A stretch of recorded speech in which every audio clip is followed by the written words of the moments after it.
दीर्घ दिनर जेसीसी अभियोग को आशु समाधान कले मंत्री और जिलापाल पारादीप। दीर्घ दिन धरी जेसीसी करियासुवा अभियोग को आशु समाधान कले जिलापाल और पारादीप विधायक तथा मंत्री। पारादीप रे दीर्घ दिन धरी 3 ट्रक मालिक संग अभियोग करियासुथिले जे रास्तार डाहाण पटरे धाड़ी बांधी आयरन ट्रक गुड़िक यातायात करुवा बेले छिड़ा हुई रोथुबारु अन्य ट्रक मालिकंक गाड़ी गुड़िक यातायात रे नाही नथिबा असुविधारे पड़ुछंती एवं एथिनेई पुलिस प्रशासन और जिला प्रशासन पाखरे अभियोग करि आस्थिले। एकथा प्रशासन न बुझिबारु शेषरे पारादीप विधायक और मंत्री को ए बाबद अवगत कराइथिले। मंत्री हस्तक्षेप पर पारादीप सर्किट हाउस रे जिलापाल पारादीप विधायक तथा शिल्प दक्षता विकास वैषयिक शिक्षा मंत्री और जेसीसी मुख्य तथा पारादीप ट्रक ओनर एसोसिएशन सभापति सुमंत विश्वाल तथा Paradip Jagannath truck owner association सभापति राकेश जेना प्रमुखों तरफ मिलित आलोचन जेसीसी करिथिबा दाबीगुड़िक उपर विस्तृत भाव आलोचना होई किछि समाधान पंथा बाहरी जेसीसी मुख्य कहिसंती। पारादीप पुरुषोत्तम शतपथी रिपोर्ट क्रांतिधारा प्लस। आज डिस्ट्रिक्ट एडमिनिस्ट्रेशन और पारादीप पोर्ट अधिकारी जेएसडब्ल्यू और विभिन्न स्टेक होल्डर और विभिन्न ट्रक ओनर्स एसोसिएशन वरिष्ठ नेतृमंडली सब उपस्थित थे और आलोचना है पारादीप जो भाव में ट्राफिक समस्या रोचे जेहेतु पारादीप गोटे शिल्पांचल एरिया स्वाभाविक भाव बहुत गुड़े ट्रक ये कार्गो आणिक आसुँच जो ट्राफिक समस्या रही है किपरि भाव में ट्राफिक समस्या आगे न लोक मान असुविधा न हो जीरो एक्सीडेंट हम तापर विभिन्न प्रसंग में आलोचना है और आगामी दिन में किपरि भाव में समस्त समन्वय ठीक भाव में चलो से आलोचना है। जेसीसी स्टाफ मैंने उपस्थित थे और अन्य एसोसिएशन से उपस्थित थे कलेक्टर थे विभिन्न प्रसंग में आलोचना है जो भाव में क्यू में रहीकि किपरि भाव में पारादीप पोर्ट भितर जाइए माल माल गाड़ी गाड़ी सब अनलोड कर से विषय में आलोचना है आगू कैमेरार व्यवस्था कर प्रति छक कैमेरा लगे गाड़ी जो गाड़ी डेविएट कर दृढ़ कार्यानुष्ठान निया सहित विभिन्न प्रसंग आलोचना है आगू ये जो समस्या अच्छे आगू रही ट्राफिक समस्या समाधान हम ये आशा विश्वास निश्चित भाव में पारादीप जो लोक मैंने ट्राफिक समस्या को लेकर असंतुष्ट होते आगामी दिन में से समस्या समाधान गुली गाड़ी जोड़ा सब जाऊला गुली गाड़ी जेहेतु बिलेट गोटे एसेंशियल कार्गो निश्चित भाव में तार आवश्यकता अच्छी से प्लांटर आवश्यकता अच्छी डिस्पाच करा सीबीएसई तो लागू निर्दिष्ट टाइम भितर लोड कर आवश्यकता अच्छी से दृष्टि निर्दिष्ट टाइम दिगला 12टा ରୁ 4टा पर्यंत पिलेट गाड़ी और 4टा पर पिलेट गाड़ी आईपर जमी आयरन गाड़ी क्यूरे जाऊँ पिलेट गाड़ी क्यूरे जाए सब व्यवस्था को लेकिन आलोचना है समस्या थी से समाधान हम आगामी दिन में लोक मैंने किभली भाव में असंतुष्ट न हो जीरो एक्सीडेंट हम तार बेसी फोकस दिया रेडी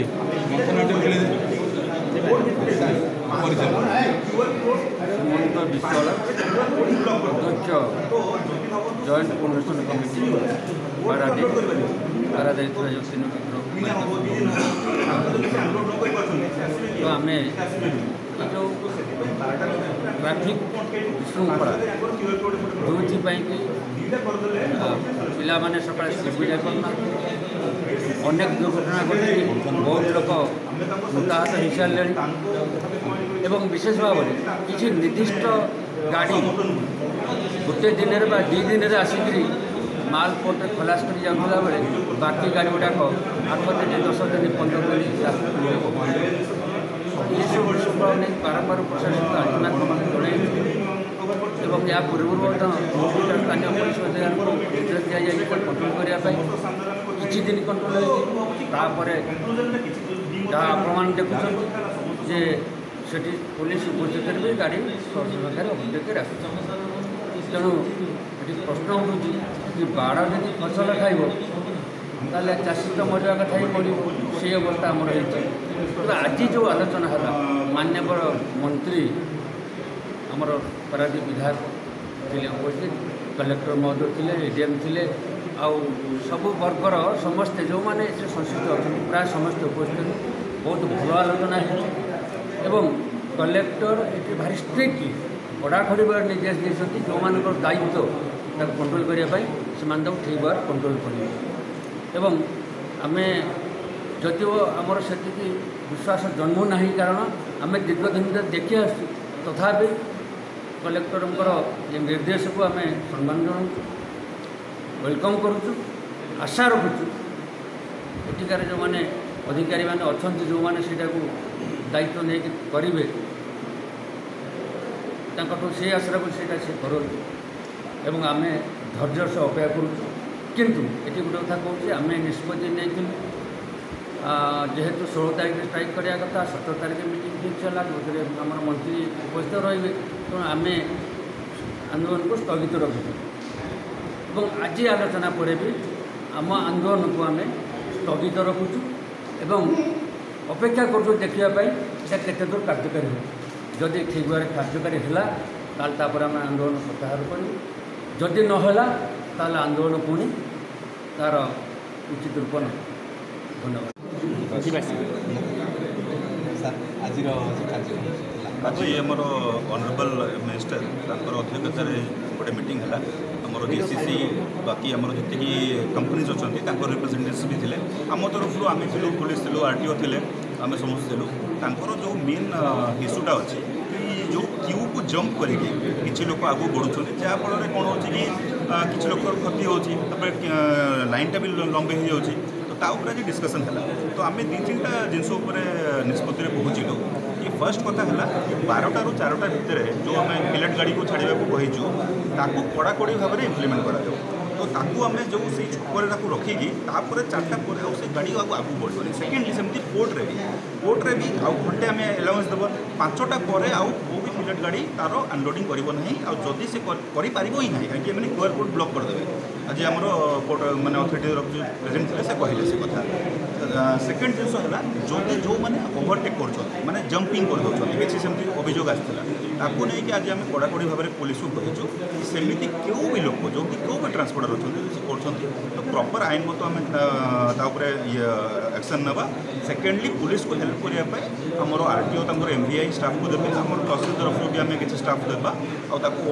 राउंड द क्लॉक आम मॉनिटर करवा या आहरी भल से ट्रांसपेरेंट करने किसी जमी मैनुअल मैनिपुलेसन न हो कहीं माने लोक तो ह्यूमन इंटरवेंशन होची ताकू आम भल क्वालिटीर एआई क्वालिटीर कैमेरा गुड़ा लगेगा सो दैट कई भी जब सेमती कर से कैमेरा तो भूल कहनी से कैमेरा धरदेव तो सहीटा कैमेरा धरब तार आज से आरटी कहले 12 to 13 crores गोटे एस्टिमेट होता मे बी आउ टे रिवाइज करा पड़ो रिवाइज कलापर जहाँ भी तार एमाउंट आसो जोड़ भी आस निश्चित भाव में आम आगू से इम्प्लीमेंट करा से इम्प्लीमेंट कले सी किए भी जब सेमती कर धरा पड़ धरा पड़गले सागे सागे आम एक्शन नहीं करता तो ये 3-4टा पॉइंट डिस्कसन है प्रशासन तो कहते कि सी निश्चित भाव में कड़ाकड़ी भाव में इम्प्लीमेंट करेंगे है तो आम निश्चित भाव में पुलिस प्रशासन को सही अपॉर्चुनिटी देवा कि से भल से इम्प्लीमेंट करेंगे है आउ नेक्स्ट माने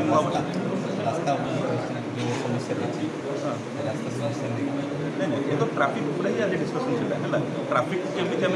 सुरखुरे कर आउ क्यू को केमती जदि किए जंप न कर तो ताकू जो आम कोर पॉइंट था ताकू नहीं आज डिस्कसन है तो जो जो पॉइंट डिस्कसन है एससीबी भी किसी द्विमत नहंती ତାଙ୍କର ବି କହୁଛନ୍ତି ନା ଯେଉଁ ଯାହା ବି ଡିସ୍କସନ୍ ଅଛି ଠିକ୍ ଅଛି। ଓନ୍ଲି ଥିଙ୍ଗ ଇଜ୍ ଦ୍ୟାଟ୍ ସେ ଭାବୁଛନ୍ତି କି ଯାହା ବି ଡିସ୍କସନ୍ ହେଲା ସେଇଟା ଫୁଲ୍ 100% ସେଇଟା ଇମ୍ପ୍ଲିମେଣ୍ଟ ହେବ କି ନାହିଁ ହେଲା। ତ ଆମେ ଭରସା ରଖିବା ନିଶ୍ଚିତ ଇମ୍ପ୍ଲିମେଣ୍ଟ ହେବ ହେଲା। ଆଉ ଯଦି ଇମ୍ପ୍ଲିମେଣ୍ଟ ନହେଲା ମୁଁ ଯେମିତି କହିଲି ଆମର 2-3ଟା ଆହୁରି ବ୍ୟାକଅପ୍ ଅପସନ୍ ଅଛି କି ସାଙ୍ଗେ ସାଙ୍ଗେ କେତେ ଶୀଘ୍ର ତାକୁ ଯେଉଁ କ୍ୟାମେରାଟାକୁ ଇନଷ୍ଟଲ୍ କରିପାରିବା ତାହେଲେ ସମସ୍ତେ ଦେଖିପାରିବେ। ତାହେଲେ କିଏ କାହାକୁ ଆଙ୍ଗୁଳି ଉଠାଇ ପାରିବନି ଇଏ ଲୋକଟା କରୁଛି ସେ ଲୋକଟା କରୁଛି। ସେ ତ ଆମେ ସମସ୍ତେ ସାଙ୍ଗରେ ଫୁଟେଜ୍ ଦେଖାଇଦେବା ନା ଏକ୍ଜାକ୍ଟଲି କରୁଛୁଟା କିଏ। ଯଦି କରୁଛି ତାକୁ ଆମେ ନିଶ୍ଚିତ ଭାବରେ ଆକ୍ସନ୍ ନେବା। ମୋ ପରିଚୟ ହେଲା ମୁଁ ରାକେଶ କୁମାର ଜେନା, ସଭାପତି ଜଗନ୍ନାଥ ଟ୍ରକ୍ ମାଲିକ ସଂଘ ଏବଂ ସଂଯୋଜକ ମିଳିତ ସମନ୍ୱୟ କମିଟି ପାରାଦୀପ। ଆଜିର ଆଲୋଚନା କ'ଣ କରୁଥିଲା କେମିତି କରି ଆମର ଯେଉଁ ମୁଖ୍ୟତଃ ଦାବି ଥିଲା ଯେ ଡାହାଣ ପଟେ ଯେଉଁ ଆଇରନ୍ ଧାଡ଼ିଭଙ୍ଗା ଆଇରନ୍ ଗାଡ଼ି କାଟିକି ଆସୁଛନ୍ତି, ଯେଉଁଥିପାଇଁ ସବୁ ପବ୍ଲିକ୍ ଏବଂ ଆମ ସାଧାରଣ ମାଲିକ ମଧ୍ୟ ଅସୁବିଧା ଭୋଗ କରୁଥିଲେ। ସେଇଟା ଆମ ଦାବି ଥିଲା, ସେଇଟା ନ ହେଉ ଏବଂ କୋର୍ଟର ଅଲରେଡ଼ି ବ୍ୟବସ୍ଥା ତାକୁ ବଢ଼ାଯାଉ। ଏଇଟା ଆମର ଦାବି ଥିଲା। ଏ ବିଷୟରେ ଆଜି ଆଲୋଚନା ହେଲା। ଆଜି ପୁଙ୍ଖାନୁପୁଙ୍ଖ ଭାବରେ ଆଲୋଚନା ହେଲା ଏବଂ କଲେକ୍ଟର ମଧ୍ୟ ଯେହେତୁ ନୂଆ ଅଛନ୍ତି ସବୁ ସେ ଜାଣିନଥିଲେ, ଜାଣିଲେ, ଜାଣିକି ପୋଲିସକୁ ତାଗିଦ କଲେ ଯେ ଏଇସବୁ ଜିନିଷ ନ ହେବା ପାଇଁ ଏଇଟା ପୋଲିସର ଯେହେତୁ କର୍ତ୍ତବ୍ୟ ଦାୟିତ୍ୱ, ଏଇଟା ଜେସିସିର ଦାୟିତ୍ୱ ନୁହଁ। କିନ୍ତୁ ପୋଲିସକୁ ସେ ତାଗିଦ କଲେ ଯେ ଏଇଟା ଷ୍ଟ୍ରିକ୍ଟଲି ଏଟାକୁ କାର୍ଯ୍ୟକାରୀ କରିବା ଯେମିତି ଗୋଟିଏ ଖଣ୍ଡେ ଗାଡ଼ି ବି ନ ଆସେ। ଗୁଲି ଗାଡ଼ି ପ୍ଲସ୍ ଗୁଲି ଗାଡ଼ି ଯେଉଁ 24 ଘଣ୍ଟା ଚାଲୁଥିଲା, ରାତ ଜାମରେ ତାର ମଧ୍ୟ କିଛିଟା ଭୂମିକା ଥିଲା। ଗୁଲି ଗାଡ଼ି ଆମର ଫାଇନାଲ୍ ହେଲା ଯେ ଗୁଲି ଗାଡ଼ି ଯେଉଁଗୁଡ଼ା ବୁଲେଟ୍ ଗାଡ଼ି ଯେଉଁ ସେ 12ଟାରୁ 4ଟା ଯାଏଁ ସେ ଚାଲିବ। ମ୍ୟାକ୍ସିମମ୍ 5ଟା ଭିତରେ ସେ କୋର୍ଟ ଭିତରେ ଏଣ୍ଟ୍ରି କରିବେ। 5ଟା ପର୍ଯ୍ୟନ୍ତ ଗାଡ଼ି ଆସିବ ତାକୁ କ୍ୟୁଆର୍ କୋଡ଼୍ ଇସ୍ୟୁ ହେବନି କି ସେ ପୋଲିସର ଦାୟିତ୍ୱ, ପୋଲିସକୁ ବି ଇନଷ୍ଟ୍ରକ୍ସନ୍ ଦିଆଗଲା। ଆନ୍ଦୋଳନ ହେବାର ଥିଲା ଆନ୍ଦୋଳନ ଯେଉଁ ହେବାର ଥିଲା ଆମର ତ ଯାହା ଆଲୋଚନା ହେଲା ଆମେ ସେଥିରେ କିଛି ମାତ୍ର ସନ୍ତୁଷ୍ଟ ଅଛୁ ଯେ ପୋଲିସ ତାର ନିଜର ଯେଉଁ କର୍ତ୍ତବ୍ୟ ପ୍ରତି ସଚେତନତା କରାଗଲା।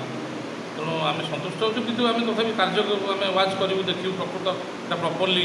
ଇମ୍ପ୍ଲିମେଣ୍ଟ ହେଉଛି କି ନ ହେଉଛି। ଯାହା ଆଜି କଲେକ୍ଟର କହିଲେ ଯେ ଜେସିସିର ମୁଁ ସନ୍ଦେହ ରହୁଛି ଯେ ଏଇଟା ପ୍ରପର୍ଲି ଏଇଟା ଯେଉଁ କାର୍ଯ୍ୟକାରୀ ହେଉଛି ନା ନାହିଁ। ଯଦି କାର୍ଯ୍ୟକାରୀ ନ ହେଲା ପୁନର୍ବାର ଆମେ ଅଭିଯୋଗ କରିବୁ, ପୁନର୍ବାର ଯଦି ବୈଠକ ବସିବ।